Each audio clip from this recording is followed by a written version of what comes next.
हमने कहा कि जन स्वराज की जो व्यवस्था बनेगी तो बाकी जो बड़े काम होने हैं वो तो होंगे, लेकिन in the matter of days and hours 6 चीजें हो जाएंगी। पहली चीज, बिहार से इस फर्जी शराबबंदी के कानून को हटा दिया जाएगा, जिसमें शराब की दुकान बंद है और घर घर शराब की डिलीवरी हो रही है और बिहार के गरीब जनता का 20,000 करोड़ का नुकसान हो रहा है। दूसरी बात हम लोगों ने कही कि बिहार में 60 वर्ष से ज्यादा उम्र के हर महिला पुरुष को, दिव्यांगों को और विधवाओं को, जो 400 रुपए की पेंशन पर जी रहे थे, अभी हम लोग के डर से 1100 हुआ है, जैसे ही जन स्वराज की व्यवस्था बनेगी उनको 2,000 रुपए महीना मिलने लगेगा, ताकि उनकी एक बेसिक जिंदगी जीने के काबिल वो हो जाए। तीसरी बात कही गई कि जैसे ही सरकार बनेगी 7 दिन के अंदर एक नया विभाग बनाया जाएगा रिलीफ एंड रिहेबिलिटेशन के लिए, उन लोगों के रिलीफ और रिहेबिलिटेशन के लिए जो बिहार से मजबूरी में पलायन कर गए हैं। उस विभाग का सिर्फ ये काम होगा कि आने वाले साल भर में 50 लाख से ज्यादा लोग जो बिहार से बाहर 10,000 12,000 की मजदूरी के लिए गए हैं, उनको बिहार में ही रोजी रोजगार की व्यवस्था की जाए,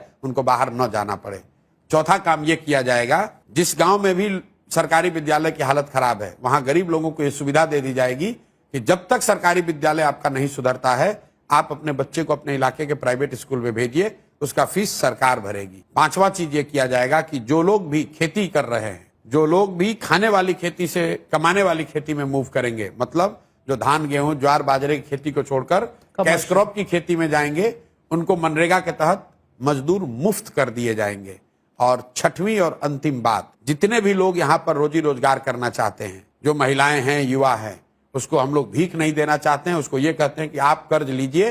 कर्ज पर आपको 10% 12% ब्याज नहीं लगेगा, 4% ब्याज लगेगा। 4% ब्याज पर आपको कर्ज मिल जाएगा, ताकि आप अपने घर में अपने पैर पर खड़े होइए, रोजी रोजगार कीजिए, ताकि आपको सरकारी नौकरियों का मुंह ना देखना पड़े, फैक्ट्री लगने का इंतजार ना करना पड़े। ये 6 चीज जन स्वराज के आने के मैटर ऑफ डेज में कर दिया जाएगा। और एक अंतिम बात, जो 100 सबसे भ्रष्टतम नेता और अफसर हैं, उनकी सूची बना दी गई है। जैसे ही सरकार बनेगी स्पेशल कानून बनाया जाएगा, स्पेशल कोर्ट बनाए जाएंगे और साल भर के अंदर न सिर्फ इन पर कार्रवाई होगी, इनके और इनके परिवार के पास जो बिहार से लूटा हुआ पैसा है उसको जब्त किया जाएगा, बिहार के खजाने में जमा किया जाएगा। और इस काम को करने के लिए कुछ दिन से ज्यादा नहीं चाहिए। इसलिए मैंने कहा है, जन स्वराज की जब घोषणा पत्र आएगा उसमें लिखा होगा मैक्सिमम 100 दिन के अंदर ये 7 काम